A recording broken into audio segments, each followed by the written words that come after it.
영어 단어를 쉽고 재미있고 정확하게 외워서 금방금방 까먹지 않고 오래오래 기억하고 싶은 영어 학습자 여러분들은 이 영상을 중간에서 끊지 마시고 끝까지 봐주세요. 클릭해 주셔서 대단히 감사합니다. 안녕하세요, 영단어쌤입니다. 반갑습니다.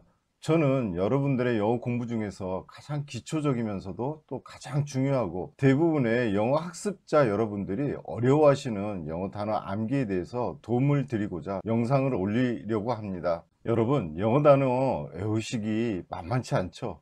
외우면 까먹고 외우면 또 까먹고 우리는 언제까지 이렇게 무한 반복을 해야 될까요? 또 가르치는 많은 선생들이 예문을 통해서 외우라고 하십니다. 그런데 단어도 까먹는데 예문으로 외우라고요? 예문은 그 자리에서는 이해는 되는데요. 그런데 뒤돌아서면 까먹죠. 그러면 효과적인 암기 방법은 없을까요? 있습니다. 여러분들이 단어를 쉽게 암기하고 이해하시려면 먼저 두 가지를 아셔야 됩니다. 첫 번째는 단어의 구성 원리입니다. 문법이 단어를 배워라는 규칙성이라면 단어도 만들어진 규칙성이 있어요.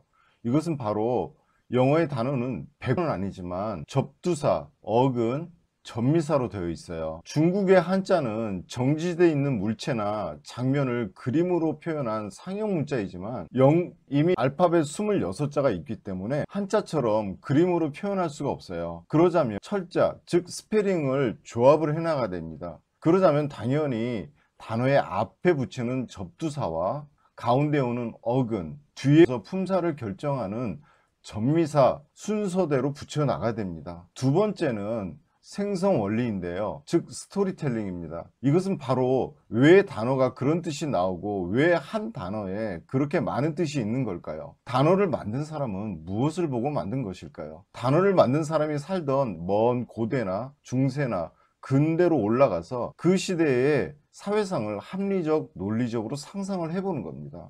영어 단어의 구성 원리는 인간의 삶에서 있었던 일과 주변에 있었던 것을 이렇게 접두사, 어근, 전미사로 조합을 해서 만들어 나가는 원리예요. 서두가 너무 길면 지루해질 수 있으니까 단어를 예를 들어가면서 바로바로 설명을 드리겠습니다. 첫 번째 단어는 익세스입니다. 고등학생 정도라면 알아야 될 정도의 수준의 단어죠. 여러분들이 갖고 계시는 단어장에는 과다, 과도, 초과 정도의 뜻이 나와 있을 거예요.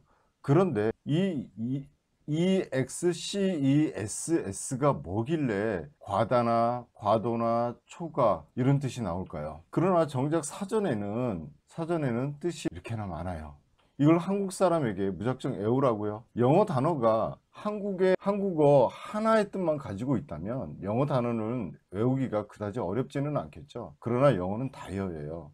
쉽지 않더라도 우리는 이것을 구성 원리와 생성 원리를 적용해서 어떻게든 풀어 나가야 합니다. 퍼즐 조각처럼 흩어져 있는 많은 뜻을 한 프레임 안에다가 쏙 볼게요. 그럼 회식 자리에서 무슨 일이 벌어졌을까요? 지금부터 제가 여러분들에게 설명드리는 상황을 경청해 주세요. 바로 이런 거죠. 직원 여러 명이 모인 회사의 회식 자리에서 부하 직원이 술이 많이 취해서 평소에 가지고 있던 직장 상사나 선배에 대한 불평 불만을 계속 늘어놓자 참다 못한 직장 상사가 화가 머리 끝까지 나서 너 이 자식 밖으로 나와 하면서 부하 멱살을 잡고 끌어 나가다예요. 이런 상황을 머릿속에 넣고 하나씩 설명을 드릴게요. 여러분들이 화면이 작은 모바일 폰에서 보실 텐데 불편하실 수 있어서 두 개씩 묶어서 설명을 드릴게요. 자, 우선 양 정도의 과다, 과도, 과잉, 잉여, 여분이란 뜻이 있네요. 첫 번째 뜻은요, 이 과다는 너무 많다는 뜻이잖아요. 즉 여기서 부하 직원이 술을 너무 많이 요 과다 너무 많이 마신 거예요. 그리고 과도는 지나칠 정도로 불평 불만을 늘여놓는 거죠. 정도가 지나친 거죠. 과다에서 뜻이 파생이 되면서 과잉, 잉여, 여분의 뜻이 있어요. 즉 필요 이상으로 너무 많아서 남아 돌아간다는 얘기죠. 그리고 초과는 이 부하 직원이 술을 자기가 마실 수 있는 주량을 초과한 거예요. 넘어선 거죠. 그래서 요 초과의 뜻에서 다시 의미가 파생 확장되면서 초과량, 초과분의 뜻이 나온 거죠. 자, 그 다음 뜻. 여기 딱 나오네요. 폭음, 폭식이에요. 술을 너무 많이 마신 거고요. 뭐 회식 자리니까 너무 음식도 많이 먹었겠죠. 네 번째 뜻은 월권 행위, 이런 말이 나오네요. 월권이라는 거는 부하 직원이 상사한테, 직장 상사나 선배한테 대든 거죠. 그것이 월권이죠. 말이나 행동이 도를 지나침, 이런 뜻이 있죠. 예, 좀 적당히 해야 되는데 말을 너무 심하게 불평불만을 도가 지나칠 정도로 많이 한 거죠. 다음 뜻은 무절제, 비절제네요. 이건 술을 어느 정도 마시면 그만 마셔야 되는데 취할 정도로 마신 거죠. 절제력이 없거나 절제를 하지 않은 거죠. 비절제입니다. 우리들 주변에도 이런 사람들 많죠. 술만 먹으면 말이 많아지고 주사를 부리는 술버릇이 아주 고약한 사람들이 있어요. 그 다음 뜻, 지나친 행위나 난폭한 행위, 못된 짓이라고 써져 있네요. 이것은 참다 못해 머리 끝까지 화가 난 직장 상사나 선배가 부하 직원을 멱살을 잡고 밖으로 끌고 나가서 쥐업해버린 거예요.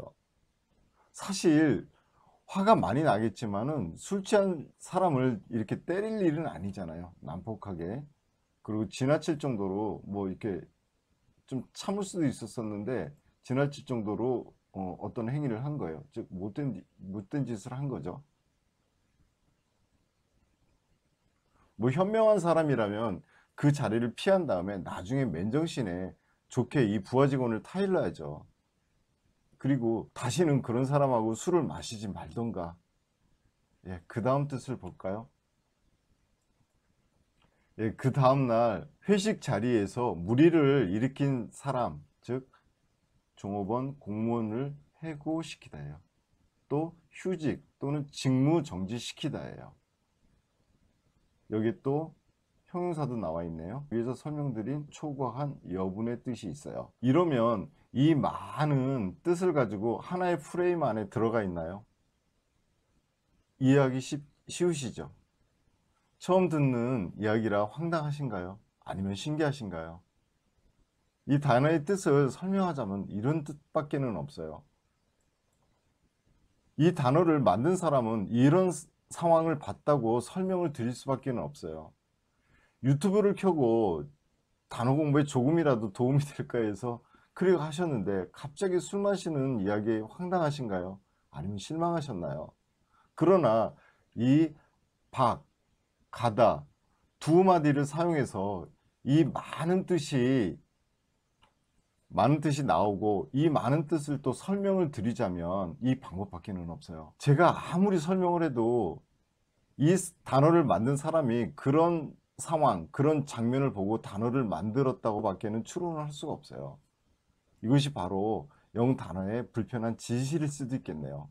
한편으로는 놀랍지 않으세요? 단어를 만든 사람이 대단하지 않으세요? 대부분의 사람이라면 이런 상황을 보고 아무 생각 없이 그러려니 하고 지나쳤을 텐데 단어를 만든 사람은 사소하고 평범한 것도 지나치지 않고 수천 년 동안 사용되어 오고 있고 앞으로도 무한하게 사용될 훌륭한 단어를 만들었네요. 제가 설명드린 많은 단어의 뜻은 제가 재미있게 설명을 드리고자 지어낸 얘기가 아니라 국내의 종이사전, 여러 국내외 온라인 사전을 참고해서 편집한 것이라는 것을 분명히 말씀을 드립니다. 지식과 정보는 절대로 왜곡해서는 안 되죠.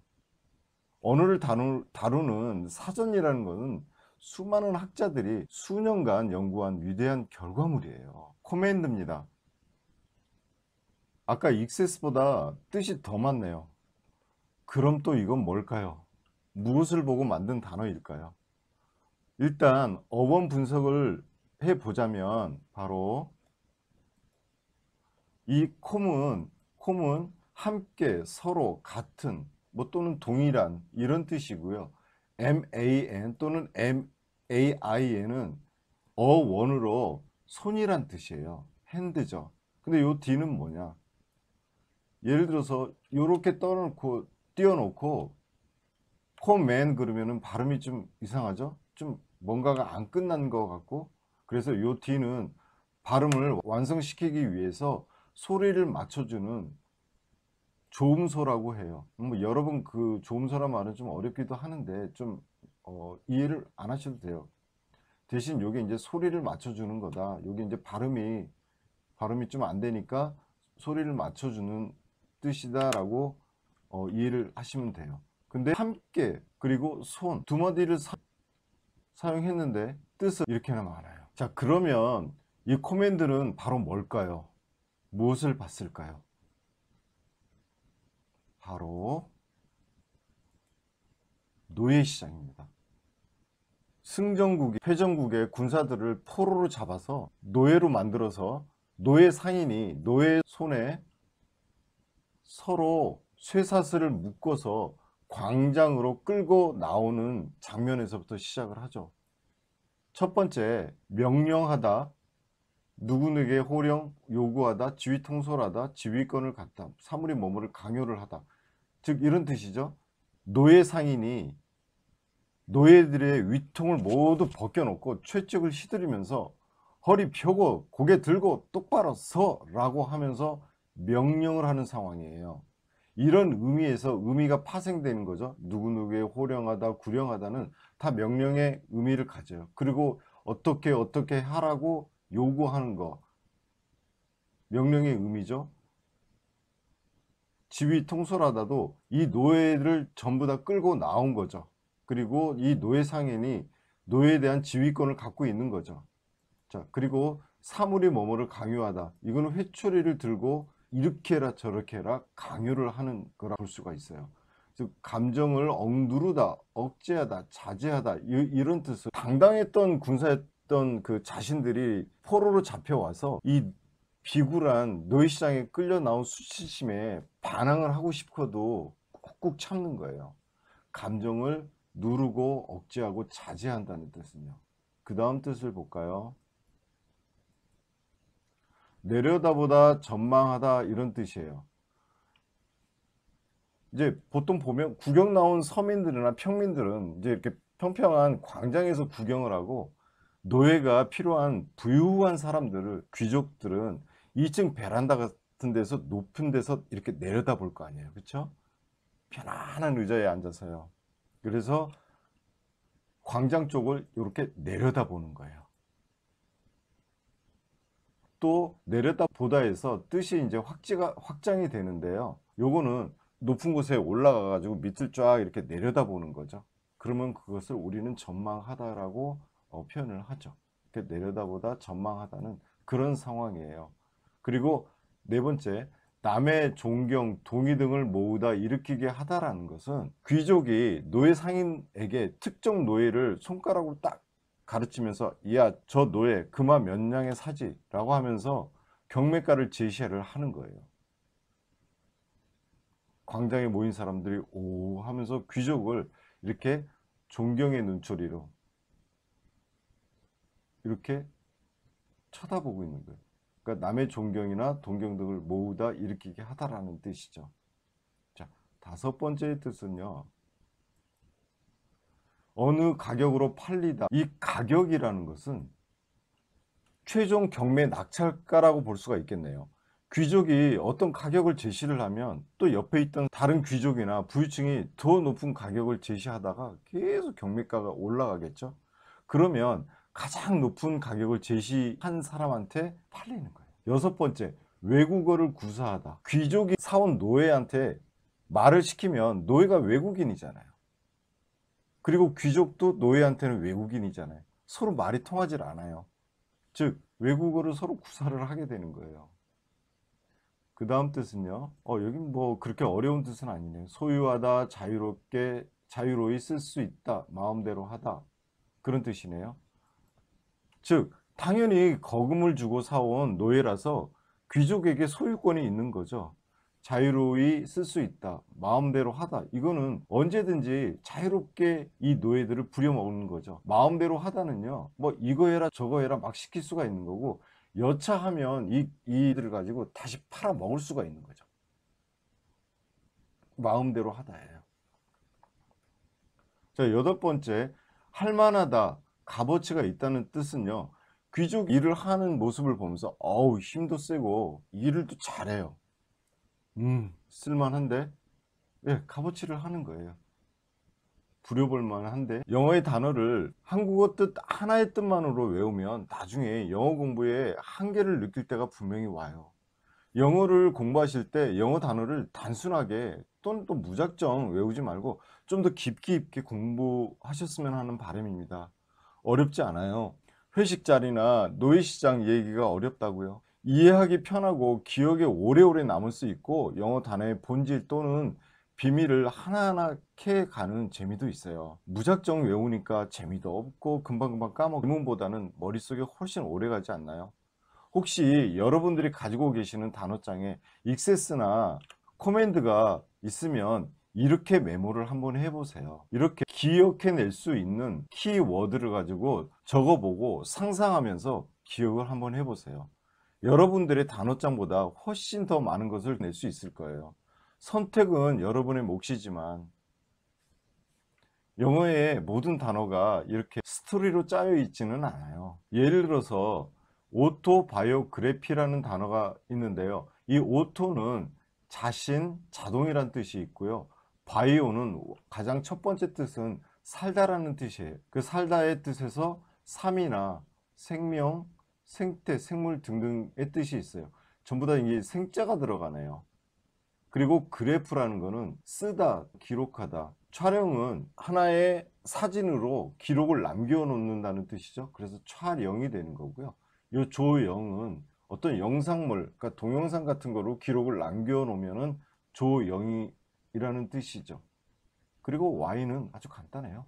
명사형 전미사인데요. 뭐뭐 하는 것, 뭐뭐 하는 곳, 뭐뭐 하는 사람 이런 뜻이에요.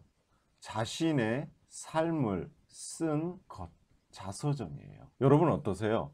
오늘은 비록 세 단어 익세스, 코맨드, 오토바이오그래피 세 단어를 설명드렸지만은 단어의 개수가 중요한 것이 아니라 이제는 여러분들이 단어에 대한 접근 방식, 단어의 구성 원리, 생성 원리를 이해하면서 단어에 대한 패러다임의 전환이 중요해요. 즉 무작정 외우지 말고 단어의 구성 원리와 생성 원리를 이해하고 암기해야 합니다. 단시간 내에 초스피드로 이렇게 빨리 많이 외운다? 몇 분에 몇 단어를 외웠다 또는 몇 달 만에 몇 천 단어를 외웠다. 물론 이런 사람이 있을 수도 있겠지만 대부분 일반적이지는 않아요. 마치 영웅담처럼 하는 얘기에 현혹돼서는 안 돼요. 단어를 잘 못 외우고 잘 까먹는 이유는 첫째는 영어의 구성 원리나 생성 원리를 생각하지 않고 무작정 영어 단어 하나에 한국어 뜻 하나 1대1로 외워서 단순 암기식으로 외워서 기억에 오래 남지 않는 거라고 생각을 해요. 둘째는 시험을 앞두고 벼락치기 방식으로 한꺼번에 많은 단어를 빨리 외우시려는 심리적 압박감, 부담감을 가지고 뇌의 단기 기억 장치에 입력시키기 때문이라고 생각을 해요. 모든 단어가 그렇지는 않지만 특히 영어 단어 공부에는 평소에 조금씩 하지 않고 시험을 앞두고 벼락같이 하는 방식으로는 답이 없어요. 운동선수가 평소에는 놀다가 시합을 앞두고 무리하게 연습을 하는 것과 똑같다고 생각을 합니다. 여기에 슬로우 앤 스테디 윈스 더 레이스예요.